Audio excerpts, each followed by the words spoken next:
pega os 256 bits e fala que essa é a saída, não presta. Por quê? Porque ela está dando informação sobre a entrada.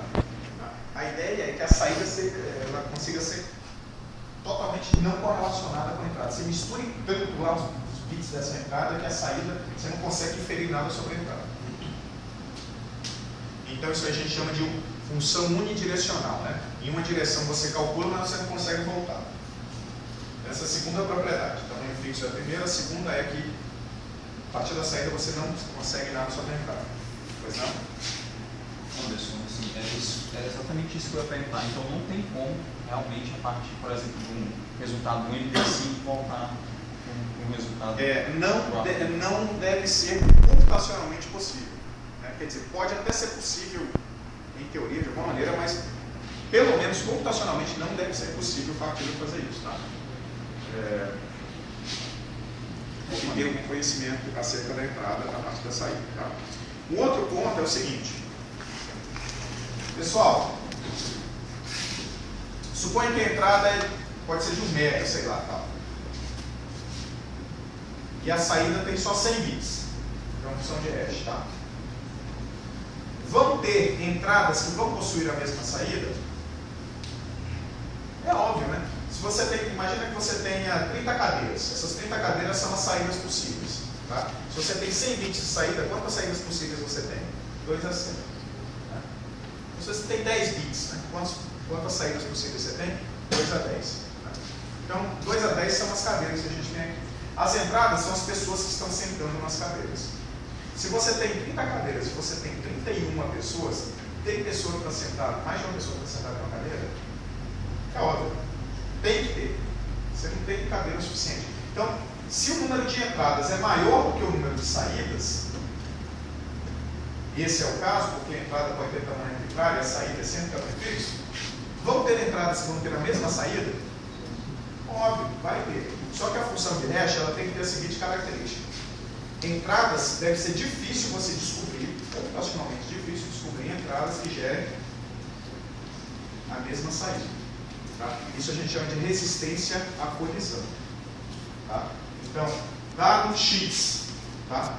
E um x' diferente de x, deve ser difícil descobrir x e x' que gerem o mesmo h de x, onde o h de x é o hash dessa mensagem. Tá? Então, a função de hash decente ela tem essas propriedades. É difícil de inverter, a saída é fixa, a entrada pode ter um tamanho qualquer, e as colisões, né, as entradas que geram a mesma saída são difíceis de você descobrir, computacionalmente difícil. Tá? Então, dada a função de hash, eu posso gerar um código de autenticação de mensagem da seguinte maneira. Eu pego a mensagem e aí eu faço a concatenação, né, a calculação de hash da chave com a mensagem. E mando para o Bob. Tá? Bem, se alguém muda a mensagem,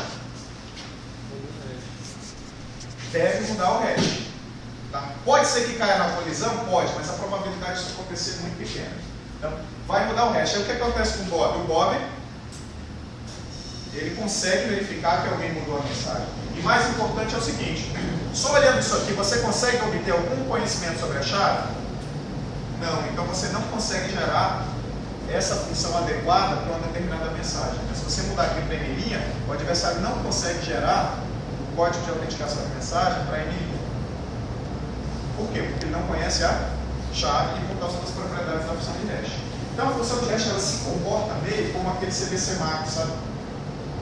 O último bloco do CBCMAC, ele não é a função da mensagem inicial inteira, né? Então, e gera aquele negócio que não dá para voltar na função original, que tem tamanho fixo.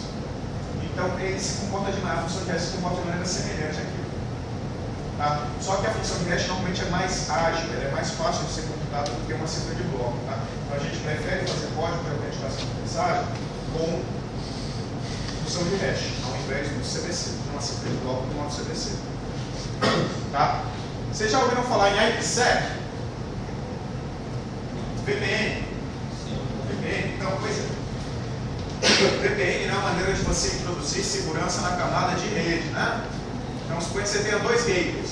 Aí você quer cifrar toda a comunicação entre aqueles gateways, né? Você pode criar uma VPN. Como é que funciona a VPN? Ela tem um estágio inicial, que a gente não entende ainda, eu vou explicar para vocês. onde você consegue acordar umas cifras, uma chave simétrica. Tá? E ela tem uma segunda parte onde ela cifra e autentica toda a comunicação, utilizando a chave simétrica que foi acordada na primeira fase. E como é que ela cifra? Você pode especificar na VPN, eu quero que cifre com AES em modo CPC. E como é que ela autentica? Com um código de autenticação de mensagem desse tipo aqui. Tá? O TLS-SSL, né, que é o protocolo utilizado para proteger navegação web, ele tem duas fases. Na primeira fase ele também consegue fazer com que a Alice e o Bob compartilhem a chave simétrica. A gente vai ver como isso pode ser feito depois. E na segunda fase, ele cifra e autentica toda essa comunicação utilizando a cifra que você especificar, o modo de operação que você especificar e o código de autenticação de mensagem. Tá? Eu não sei se eu consigo. Tem o Wireshark aí? Tem, né?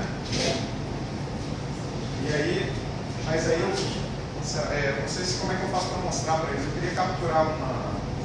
Mas vamos fazer isso depois do intervalo. Fala. Tá ok? Oi. Professor, tem uma dúvida que está martelando na minha cabeça aqui. É porque na utilização da chave simétrica pode acontecer que um terceiro roube a chave. Pode acontecer. E aí quebra. Já era. Já era. Era tudo. Já era.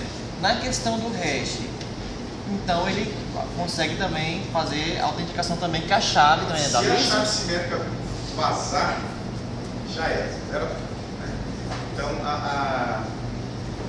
você tem que garantir, primeiro, o compartilhamento dessa chave simétrica é seguro, e segundo, você tem que garantir que uma vez compartilhada ela não vaza. O hash garante essa segurança? Aqui sim, tá? O hash garante a segurança em trânsito aqui, né? Aqui no meio, só olhando isso aqui, o adversário não obtém nenhuma informação sobre a chave. Por quê? Por causa daquela propriedade que eu falei que a função de hash segura deve ter. Tá? A função de hash segura, você não consegue, a partir do resultado do hash, chegar em nada sobre a mensagem que foi hashada. Tá? Que essa propriedade ela é importante aqui, porque se não fosse isso, o adversário conseguiria algum conhecimento sobre a chave aqui. Mas ele não consegue, tá? Mesmo que você use isso aí repetidas vezes com mensagem diferente. Alguém já ouviu falar de funções de hash aqui? Que funções de hash são usadas na prática? MD5 ele não é mais seguro. Por quê? Porque o MD5 a gente consegue achar colisões, né? A gente consegue achar entradas diferentes que já a mesma saída em tempo razoável. Então, SHA-1, SHA-256 e SHA-512, né? São as funções de hash que o uso é recomendado. Tá? A gente recomenda que você não use mais o MD5. Tá? O pessoal fala, a função de hash ela garante a integridade. E a função de hash que garante a integridade aqui, pessoal, não é somente a função de hash, é o fato de você estar usando o quê? A chave também. Tá? Não é a função de hash por si só não garante integridade nenhuma. Suponha que a Alice mandasse mensagem e o hash só da mensagem. Como é que o adversário poderia burlar isso aqui e mudar a mensagem? Muda a mensagem para Emilia e calcula o hash de Emilia. O hash é público, todo mundo conhece e manda para o Bob. Acabou. O Bob verifica o hash e bateu. Então só o hash se só não garante integridade e autenticidade. O seu uso em conjunto com a chave para gerar um código de autenticação de mensagem garante integridade e autenticidade. Tá? Oi? A chave aí você funciona como sal. O microfone. Ela tem um uso diferente. Tá? O sal, eu vou falar de. Depois do intervalo eu não ia falar não, mas aí eu vou falar de autenticação de usuário. Tá? O SAL ele é usado para evitar um ataque de força bruta, ele é inclusive público. Tá? Ele é utilizado para evitar um ataque de força bruta. A chave aqui ela é secreta, primeiro, e ela é usada para que o adversário não consiga gerar isso aqui. Tá? Então os usos são um pouquinho diferentes. No SAL, ele é conhecido. Tá? Ele está lá, ele é usado para evitar que o adversário consiga pré-computar várias mensagens que gerem determinados hashes antecipadamente. Ele é usado para evitar determinado ataque de força bruta, ataque condicionário. Né? Aqui parece, né, o SAL, né, porque ele está concatenado, tal, mas O objetivo é diferente porque aqui, inclusive, isso aqui é secreto e o salvo não precisa ser secreto. O salvo ele só está lá para evitar que você pré-compute vários hashes para tentar descobrir qual foi a senha utilizada.